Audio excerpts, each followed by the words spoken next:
I became a realtor at the age of 18 years old, and in my first year, I made $71,000. Now, by the age of 29, I'm making more than $1 million every year, and I've sold over $1 billion worth of real estate. So the next time someone tells you there's too many realtors out there, or it's impossible to become a multimillionaire selling real estate, show them this video, because I'm gonna walk you through my entire career. And by the end of this video, you should have all the tools and know the practices you'll need to implement to become a millionaire realtor yourself. Now, most realtors start off thinking that the business is gonna come to me, okay? Or making the mistake thinking that their phone's gonna be ringing off the hook. I made the same mistake. It's way too competitive of an industry to have that passive approach.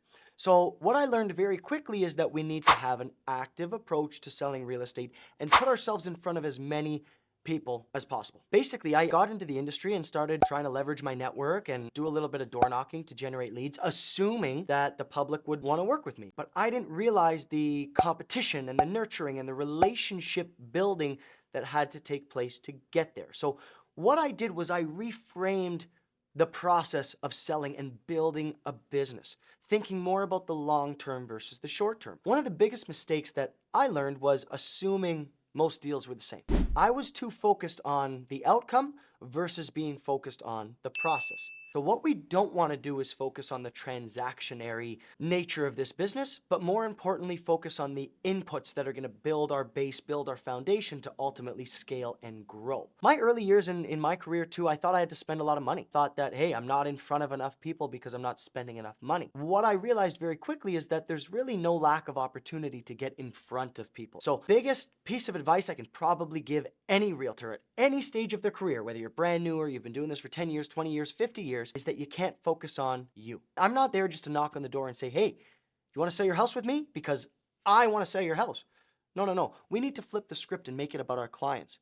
Hey, you're struggling in your smaller home. It's time to upsize. What kind of resources can I give you? What kind of guidance can I help you with before you commit to me as your realtor to help you on this journey? I almost see myself as more of a consultant or even an educator. Ultimately, we get paid directly in the proportion to the value that we add. It's either market knowledge and removing the stresses that come with a home purchase or a home sale. If you can get really good at that, you're going to be a much more successful realtor. My first few years in the business, I was stuck. 71,000, 100,000, dropped back down to 80,000, and I was wondering what is it that I'm doing wrong, or how can I get to that next level? From my third year to my fourth year, I saw a 6 times improvement in my output.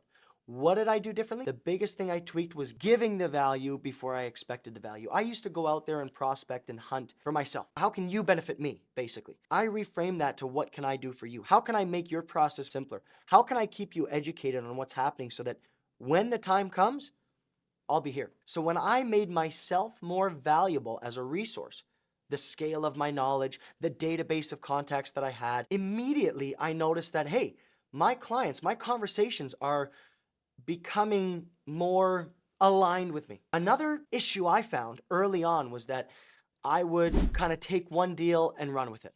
And then when that deal was done and closed, I would look for the next one, look for the next one. I didn't have systems or formulas or frameworks in place to really scale and grow. It was such a transactionary approach where I would have one deal, start to finish, next, start to finish, next. I didn't have a framework. I couldn't go on vacation. I couldn't go to my friend's birthday because I always had something going on and I was always working on one or two specific deals. What I learned very quickly is that I needed a really specific schedule so that I could create a system for a consistent business where I had people wanting to work with me and learn from me. Why? Because I established myself as an authority in the business very quickly through basically 2 simple things. Number 1, my commitment to being the best resource of information I could possibly be. And number 2, putting myself in settings where I could share that information. It's really a simple 2-step process. 1, learn as much as you possibly can about real estate, about your market, about the economy, about the buying process, selling process, investment process. What does that look like? You need to be an encyclopedia of knowledge. Step 2 is finding ways to then deliver that information, getting in front of the right people. How do we do that? We're going to knock on those doors. We're going to pick up that phone. We're going to show up at that seminar. People are excited to talk about real estate. And if you can make it exciting and valuable to have a conversation with you, you are going to win business at every turn, at every social event, at every wedding, at every birthday, at every door knock. You will have the opportunity to win business. And that's my goal in coaching, is to make you an absolute powerhouse wealth of information that allows you to build a business versus being a salesperson. Something that I would say I attribute a lot of my success to is building on my relationships with my clients. A lot of times as real estate sales professionals, we want to go out and hunt for that low-hanging fruit. The problem is it is such a competitive business, and a lot of us are hunting for that low-hanging fruit. You can knock on 100 doors and think you're going to get a listing, probably have a better chance winning the lottery in your local community. It's so easy to meet clients. Lead generation, I think, is probably one of the easiest elements of this career as a whole, but it's converting those leads into sales that most agents have the most difficulty with. So something I learned very quickly is that the more you put into nurturing the relationships, the more likely your business is to grow more aggressively versus trying to find more strangers. So ultimately, there's 4 stages of a buyer or a seller, 4 stages of a client. There's a client as a stranger, a client as an acquaintance, a client as a friend, and a client as a partner. Our job is to work our clients through that journey. A lot of realtors make the mistake of trying to close a stranger, and it's a lot more difficult than it is to close that acquaintance, friend, or partner. My systems and framework is built on nurturing that relationship to get these strangers, these leads that we've generated, and put them on a drip campaign. Nurture these clients to walk them through that journey so that when the time comes, it's a lot easier to sell to once we've built that knowing, liking, and trusting platform. Sometimes we try to force a stranger to buy with us and transact with us, and then we get frustrated. Hey, why aren't I doing more deals? You're probably not spending enough time nurturing and spending too much time trying to convert strangers. Now to start, the first 1, 2, 5 years, for me, it's been a decade, has been nonstop pedal to the metal. But what I'm seeing now is I'm able to generate business from the network I've created, from that base of clients, from that nurturing, and consistently ask my foundation to then grow my business and explore from there. My goal for you and my coaching clients is to condense that 3 years into 6 months. Now, in terms of my personal lead generation, what did I find success with? Step 1 is the active versus the passive approach. I thought that by having a real estate license, my phone would naturally ring. And then I thought that, hey, maybe if I spend a little bit of money on lead generation, maybe that'll encourage my phone to ring. Flyers without a plan, door knockers without a plan, consistent mail outs without a plan, posting on social media without a plan. And I very quickly found that hey, this is just a lot of fluff. The impact is very minuscule. Too often we have this broad approach with our lead generation, whether it's door knocking, social media, social events, hosting events, whatever it is, we want to hit the masses. That's the wrong approach. The more quickly I can dial in and figure out a target audience and then approach that with a tailored message, the heavier that impact versus just a little tap on the shoulder with so many people. They look at your mailer, they throw it out. They watch your reel on Instagram, they swipe to the next one. For us to actually convert business, we need to make our content and our output and our marketing specific and relatable. Quick example, I don't have just one mass mailer email campaign. I've got 14 variations of my drip campaign. I have one for investor clients, one for upsizers, one for downsizers, one for buyers, one for sellers, one's for my mortgage broker network of referral business. So I have a variety of different drip campaigns, and the same is true in all my marketing campaigns. The more specific, the more dialed in my marketing approach, sure, I might not hit 100 people, but instead of that, I'm knocking out 2 or 3. And that's where the results are going to stem from. So I would say that the most successful way I've lead generated, it's been across the board. I get leads from door knocking, cold calling, social media content, hosting events, showing up to events.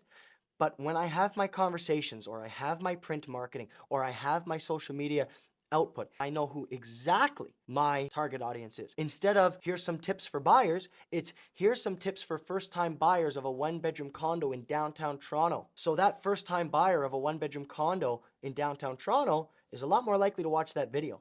Maybe it doesn't apply to the other 97 people in my cohort, but the 3 or 4 people that it does, they're watching intently, and that's what helps me convert.